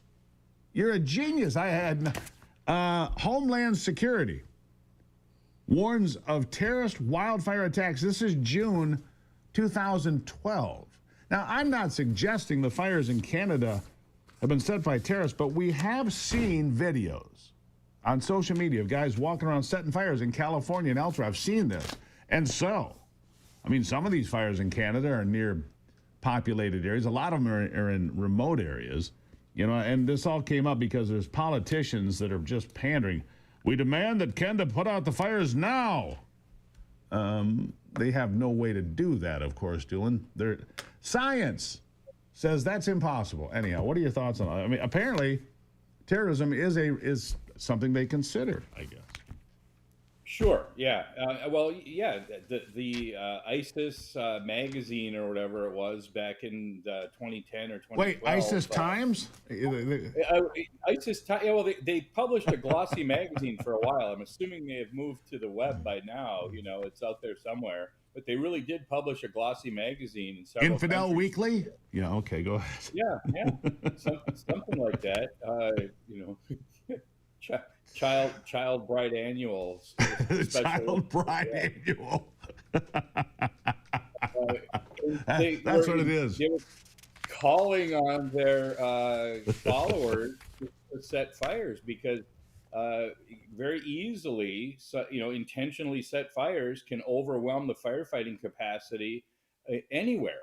And so these folks who are calling for Canada to put out the fires, first, I don't think they realize how few people there are in Canada, right? There's about 30 million-ish, about 3 times the size of Michigan, in a landmass that's greater than all but 3 countries on Earth or something.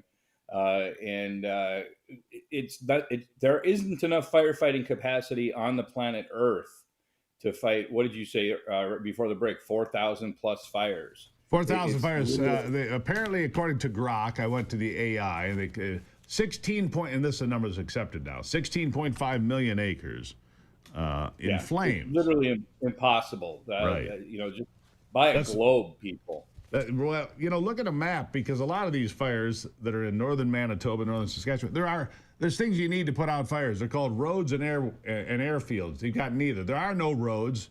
There are no runways. There's no way to. How would you exactly suggest you get there? And that's where all that smoke's coming down. I need the big old green screen, be a weatherman. So it'll be coming down like this, be coming down like this, the smoke and the flames and the fire. Look, I'm real sorry that you're upset in Michigan because you got smoke in your eyes. It smells like a campfire. Well, I thought you liked campfires.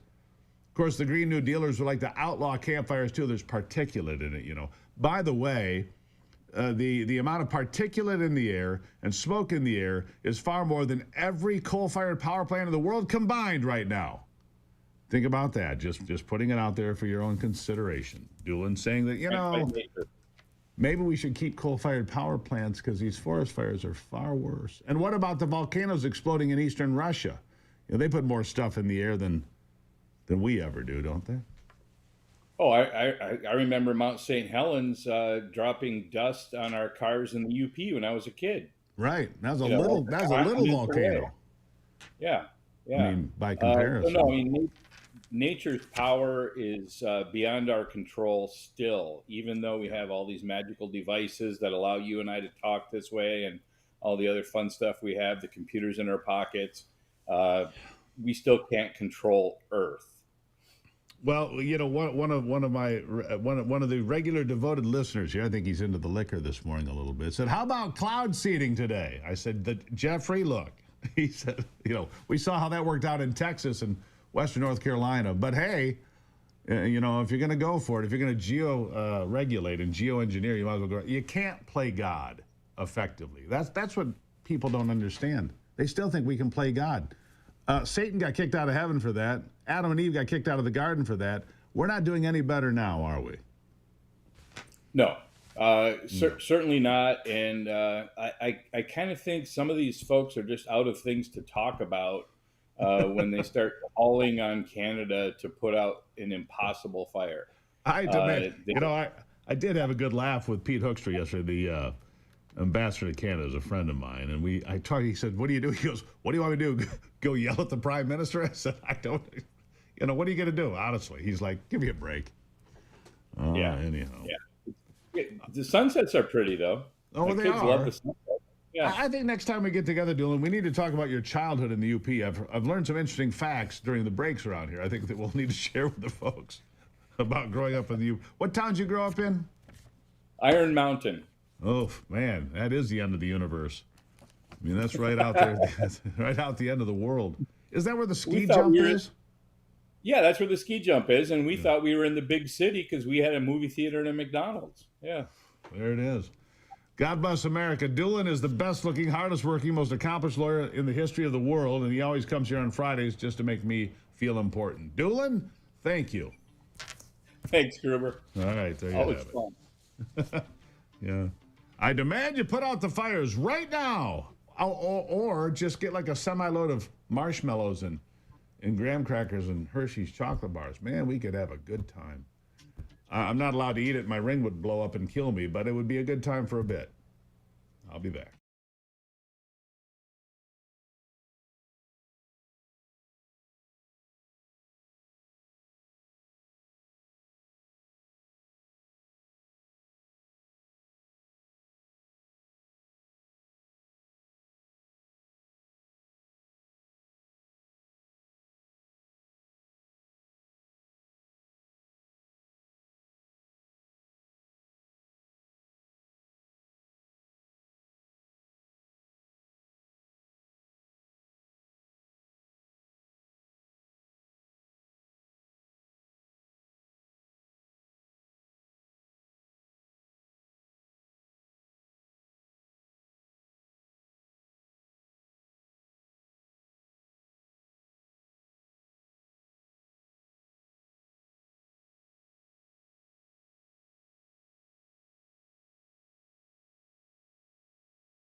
I'm going to have to roll the dice, Anthony. I couldn't hear you.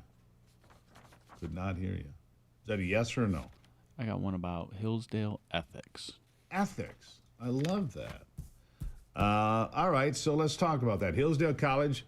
Discover what makes American citizenship unique, why it's in decline in this free Hillsdale College online course. Renowned historian Victor Davis Hanson explores the foundation of American freedom, the responsibilities of self-government, and the cultural forces eroding our shared values today.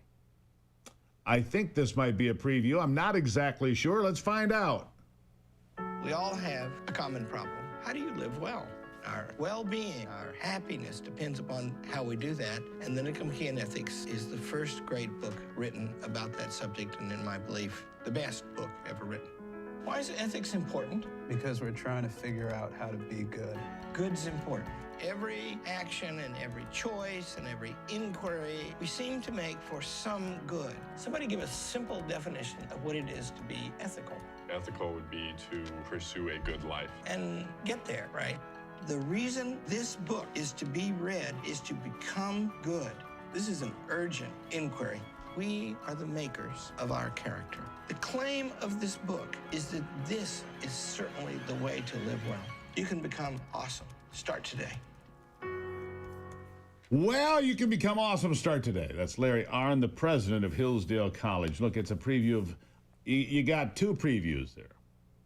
Victor Davis Hanson and Larry Arnn. Two great minds. I mean, these people are geniuses. These are heavyweights. And it's all part of what you can get absolutely free at GruberForHillsdale.com. Learn about America. Listen from great people like you just heard from Larry Arnn about, ethics matter. Ethics matter. Doing the right thing. You know how you check integrity? It's what you would do if nobody was looking and you didn't know. Nobody was looking. What would you do in that piece? Anyhow. Any rate, there you have it. GruberForHillsdale.com. Binge on Hillsdale this weekend. To hell with Netflix. Go with Hillsdale. GruberForHillsdale.com. God bless America. We'll take a break and be back. It is the Steve Gruber Show.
All right.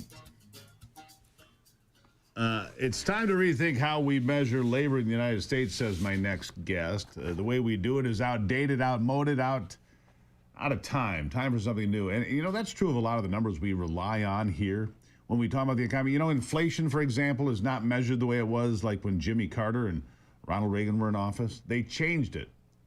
So inflation and things look smaller. They look, they cook the books all the time. Gene Marks is a CPA. He understands numbers. He also owns and operates the Marks Group PC, a highly successful 10-person firm that provides technology and consulting to small and medium-sized companies. Gene, thank you for being here. Steve, thank you very much for having me on. I'm excited to talk with you. The problem with most people in Washington and in government in general is that they are mathematically impaired or mathematically illiterate. Well, you laugh, but I'm not wrong, am I? No, you're not. You're really not. First of all, and we'll get to the article that I wrote, for The Guardian, but you talk about labor. When I speak about 50, 60 times a year to industry groups around the country.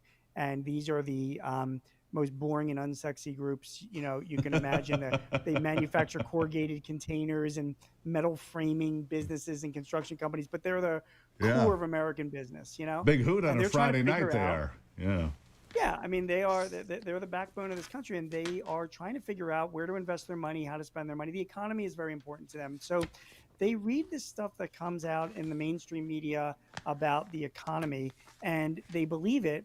And they are as dubious as I am, though, about the numbers and where they're coming from. And, we're talking about labor data, but it's the same thing with GDP information. I mean, gross domestic product gets revised 4 or 5 times after it's released.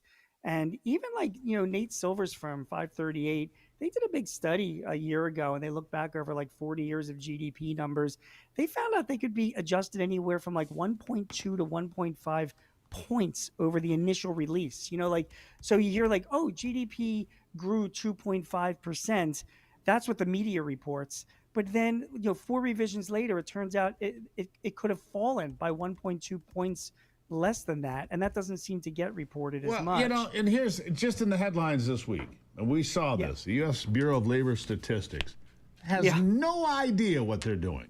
Clearly, because it wasn't long ago that they revised down the number of jobs by 1 million that they claimed that Joe Biden had created as president. By 1 million. I mean, it's not like they missed by a bit. They missed the whole damn thing. And so now they revised down for May and June to 14,000, 15,000 jobs each month. How do you miss that? Obviously, the way they're doing it is worthless. And in business, you cannot make a plan. You cannot forecast. You cannot do your job as a fiduciary or anything else if you don't know what the hell's coming or what you're dealing with. If you've got bad numbers, you can't make good decisions. Couldn't agree with you more. I couldn't agree with you more. And when I look at, say, the labor numbers, for example, I cover the economy for The Guardian. I write for The Hill. I write for the Washington Times. So I write about these issues for the same reason that you just said, because business owners need to know this stuff. And I don't rely on these government numbers. When Trump said last, that it's all, made up numbers, and he fired the head of the BLS, I'm like, yeah, I mean, it's about time. First of all, not that the jobs are as important as they used to be. And hold on, I want to ask you this. And I'm firing the person in charge of the Bureau of Labor Statistics, and the left screams like smashed cats. Like this is the worst thing that's ever happened. My God, you can't do it. Well, I don't care who you are. Well, she didn't do the numbers, but I don't care. If you're putting out crap numbers and it's your operation, you're the person that gets held accountable. And it's clear that they've been putting out crap numbers for a long time. And I'm being as polite as I can on a family program. So, seriously. I mean, come on, Gene. You can't work with garbage. If you really want to track jobs in the country, and by the way, the definition of job is something I'd like to talk about with you, because that's really changing. But if you want to track jobs, stay away from the government. I'll tell you who I track. ADP and Paychex are the 2 biggest payroll and HR firms in the country. And every month they publish real employment information. This is not a survey. They're not going door to door, which apparently is what the BLS is doing. No, they can tell you how many people they're sending checks to. That's right. How many checks are we mailing out? Data from their systems. Right. So when ADP comes out and says these jobs are added or wages have gone up, this is not made up numbers. You know what I mean? Right. They know, because if their payroll, if they're sending out $100 in May and $110 in June, they can say, well, wages went up 10%. Pretty easy to figure out, right? That's pretty easy. Yes. So, but again, people in D.C. are mathematically illiterate and financially illiterate. They really are, and it's a sad thing. I think what you were going to say here, and we've only got a couple minutes here, I want to get it in. When you measure jobs, you have to measure full-time jobs, not somebody who's going to work for 8 hours a week or 16 hours. You need to measure full-time jobs or full-time equivalent. I actually think that we need to completely readdress how we're defining jobs in America nowadays, because jobs have changed, Steve. I mean, I cover small business. Every month there are between 4 and 500,000 new startups that begin in this country, which is fantastic. And these startups are freelancers and side giggers and people that have extra jobs, people driving Ubers, Airbnbs, whatever. They don't get counted in the Department of Labor's numbers. The Department of Labor doesn't count certain part-time jobs as So well. wait a second. To me, wait a second. Yeah, somebody's driving, and I talk to Uber drivers all the time. It's one of my hobbies. I love it. I talk to when I'm in D.C., where I'll be back in a week. I love talking to Uber drivers because they're fascinating, a lot of them, how they got there, what their story is. A lot of these drivers are working 40, 50, 60 hours a week, and they don't get counted as working in the economy? No, they're independent contractors. They don't have actual right. So I think to myself, like, are we? The economy has changed and the world has changed, but the Bureau of Labor Statistics has not changed, Steve, and neither has the government. To me, I think it's about income. I mean, I'd like to know, that Uber driver, how much money that person made last year and how much money that person is making this year. If the money is more and that person is doing better, I think that's an overall better indication of how the economy is doing than whether or not somebody has a job or whether or not they're being counted. And when it looks at income, we have various sources to track the income that people are making, from the IRS to payroll companies as well, and other places, where we can actually start determining how good are Americans doing? What is their income level? Are they staying ahead of inflation or not? And we don't want to use surveys, by the way. We want to use actual data from some of these sources, because that Uber driver doesn't get counted. The person they open the Airbnb, Okay, somebody so that here it has a is. $40,000 a year job is making money, another $40,000 on the side, selling on Etsy and Amazon. Where is that counted? Right, They're and that's an working. indication of the economy. Right, they're paying their mortgage, they're making their car payment, they're feeding the kids. Right. That's. I agree with you. By the way, I had to go check this. I love AI for this. More than 1 million Uber drivers in America today. More than 1 million that are not being counted in the workforce. Gene, Agreed. Nice to meet. First time you've ever been here, I think. You come back anytime. You're fascinating and you're fun. And the people you talk to might be a little boring, but you're not. I appreciate it. Yeah, it's fun to talk about this stuff and hopefully bring some change, Steve, the kind of work that you're doing. I mean, the word gets out there, and, things change because of people like yourself. Yeah, we ring the bell, bang the gong, smash the pans together, whatever. But yeah, 1 million people, and that's just one example of people that are not being counted. Gene Marks. Yeah. Thank you. Thanks, Steve. Really appreciate it. What a nice surprise he was. The next big surprise, Ivy will be in the room. I'll be back. It's a Free-for-All Friday.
It's Friday!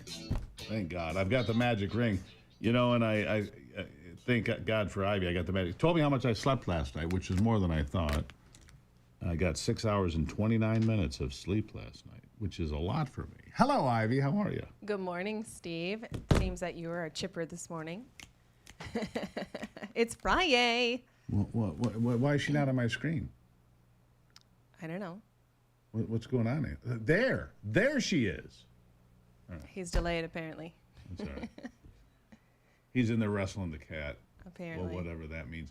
How are you? What's on your mind? You know, first, I'd like to know if you have any of the dumbest things you've heard all week. Because I have one, if you don't have one. I didn't have. I had the best thing I heard all week. Okay, let's hear that. What byte number is it? So? Number 4. It's the best thing I heard all week because I thought it was kind of cool. All right. All right, roll it. Number 4. Today, Apple is announcing that it will invest $600 billion, that's with a B, in the United States over the next 4 years. That's $100 billion more than they were originally going to invest. And this is the largest investment Apple has ever made in America. There it is. Anywhere That's else. it. So and it's just an honor you know to what's have funny you. about that, though? So he does this, and Tim Cook's there, right? Uh-huh. And he says, you can do anything except sports, baby. You don't look like you're an athlete. I mean, my gosh. He just doesn't drive by on the He's guy. savage. He's just like Trump. What are you doing, dude? He just has a random drive-by for no reason. He just wants to screw with people sometimes, I think. Like, whatever. Anyhow. He just doesn't care. No, he doesn't. It was funny, though. You can do anything except sports. It's just like, gee. That just went down off the cliff. Anyhow. But he just says random stuff, and it's does. hilarious to most people. But, you know, after that announcement at the left, a lot of folks on the left just went insane and actually posted a clip on your Twitter page of this guy on TikTok who's like, everyone, do not buy Apple. Do not buy Apple products. Sell your Apple stock.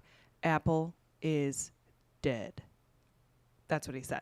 And I'm like, really? Yeah, they're gonna okay. So here's the first step. I think it's Kentucky. First step is the screens, the glass. It's like, yeah. Well, first of all, wait a minute, though.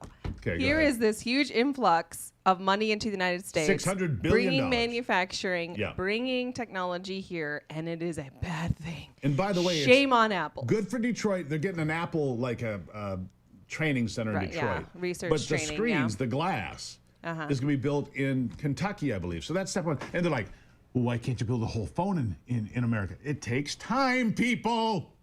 My gosh. Building the glass here is a pretty big start, is it not? Absolutely, yeah. I mean, come on. And chips and then the components and everything else. I can't have chips. My ring will explode.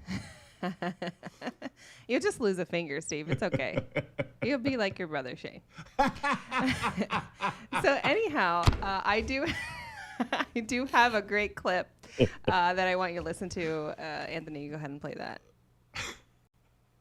The past several weeks, we've seen the chaos and cruelty of immigration raids in this city. We have seen how they have impacted families.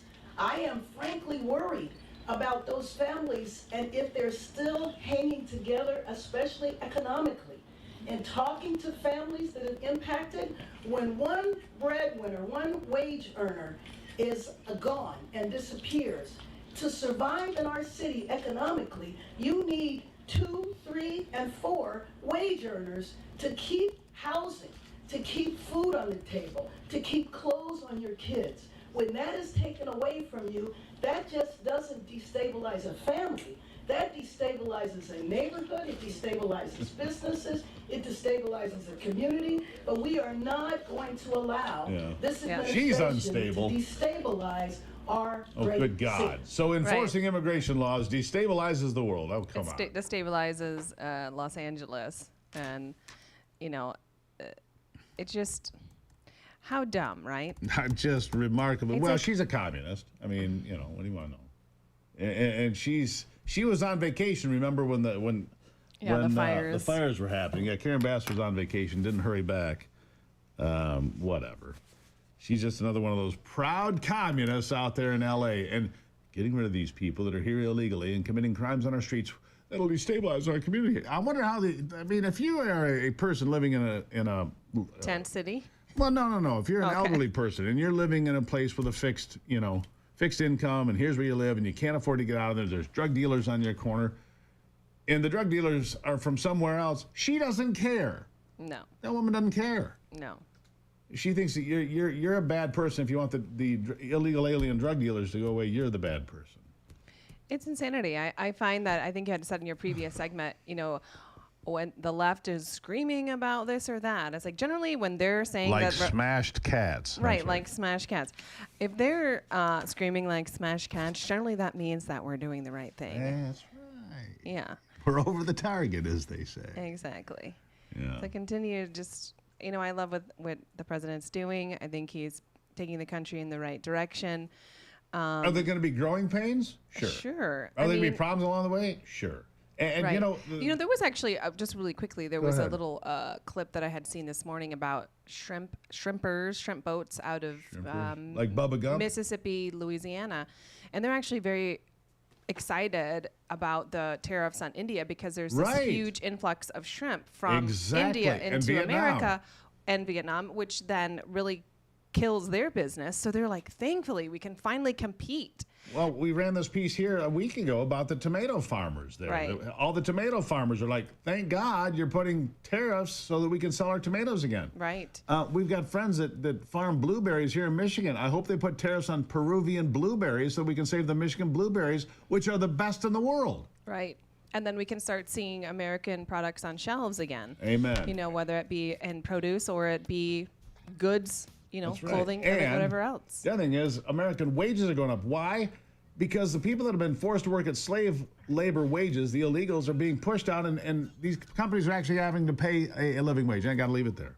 Love you, Steve. Ivy. Well done. Thank you. Love you. Happy Friday. Happy Friday. Final thoughts after this.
Oh, what a beautiful week it has been. A lot of work, of course, and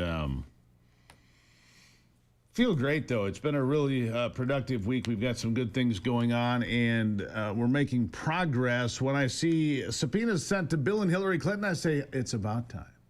When I see that there's going to be a grand jury and panel to look at what Barack Obama and his people did to undermine his successor, Donald Trump, as the 45th president, I say that's good news. When I see the attacks coming against, and you see that Cincinnati is going to clean up its act, that's good news, right? It just keeps coming. So, and by the way, this idea that Trump and Putin could get together on Monday, more good news. Is it all good news? No. Growing pains, like I said, and issues. By the way,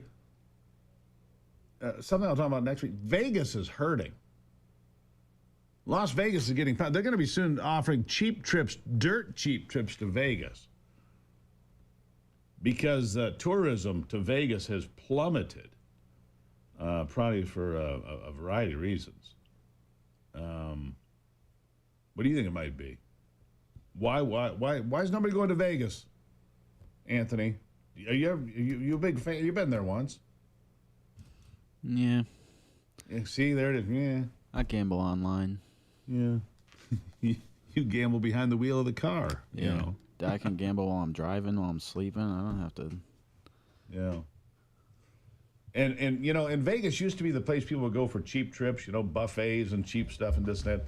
And then Vegas got expensive. That's what they priced themselves out of the market. And Vegas is going to have to get themselves back in the act. Yep.